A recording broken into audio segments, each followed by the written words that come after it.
నిన్న నైట్ జొన్నపిండి వడపలు చేసుకున్నానండి. తెలియని వాళ్ళకి చూపిస్తున్నాను. జీలకర్ర, కొత్తిమీర, ఉల్లిపాయలు, పచ్చిమిర్చి, ఉప్పు అన్నీ మిక్సీకి వేసేసుకుంటాం ముద్దలాగా. ఇక్కడ నేను 4 ఉల్లిపాయలు పెట్టుకున్నా. ఒక్కొక్కరికి ఒక్కొక్క ఉల్లిపాయ లెక్క. ఏ వంట చేసినా అలా క్యాలిక్యులేషన్. పిండి మిగిలినా కానీ మళ్ళీ నెక్స్ట్ డే తినొచ్చని. ఎక్కువ పచ్చిమిర్చి వేసుకోవాలి, కారం కారంగా ఉంటుంది. మేము పప్పుల పొడి పెరుగుతో నంచుకొని తిన్నాము. కలుపుకునే పద్ధతి చెప్తున్నా. పిండిలో ఉల్లి ముద్ద వేసుకునే బదులు ఎంత ఉల్లి ముద్ద ప్యూరీ వేసుకున్నామో అంతలో జొన్న పిండి కలిపిన. జొన్న పూరీలు అనుకోండి, ఆల్రెడీ ఇంతకుముందు పెట్టిన వీడియోసే ఎంత టేస్టీగా కుదిరినాయంటే ఒక చిన్న టిప్ ఉంది. ఎప్పుడు పూరి ప్రెస్లో చేసేదాన్ని నేను. ఆ పూరి ప్రెస్లో డిఫరెంట్గా ఉంటుంది. అమ్మ బట్ట మీద తడుతుంది. ఈ మధ్య బట్ట మీద తడుతున్నాను, చైన్ వస్తుంది. అందుకనేసి నేనేం చేశానంటే ఇంకో టిప్పు లాస్ట్ వరకు చూడండి చెప్తాను. ఎందుకంటే ఇక్కడికి కట్ చేసేస్తారు.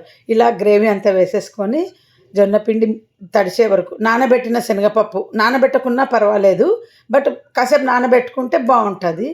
కంపల్సరీ అది వేస్తేనే దాని రుచి అండి. పంటి కింద అలా శనగపప్పు పడుతూ ఉంటుంది నములుతుంటే. నూనె కూడా ఎక్కువ పట్టుకోదు.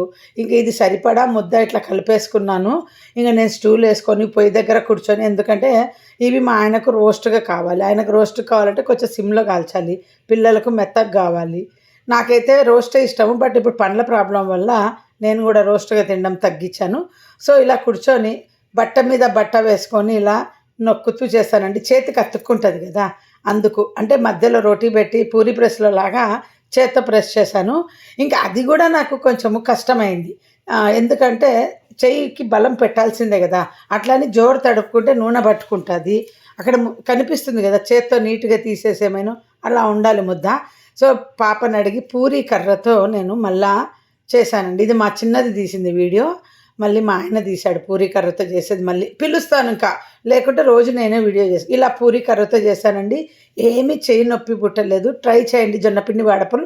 నెక్స్ట్ డే కూడా తినచ్చు, చాలా టేస్టీగా ఉంటాయి.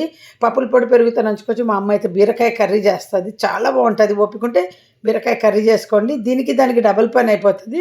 మేము పప్పుల పొడి పెరుగుతో తిన్నాం. మామూలు పప్పుతో కూడా తినచ్చు, ఆకుకూర పప్పుతో తినచ్చు. జొన్నపిండి ఇలా కాల్చినప్పుడు నూనె ఏం ఎక్కువ పట్టుకోదండి పూరీలకు అంతే. ఆ వేసిన నూనె అంతా కూడా అయిపోలేదు, అంటే కొంచెం మధ్యలో మళ్ళీ యాడ్ చేశాను.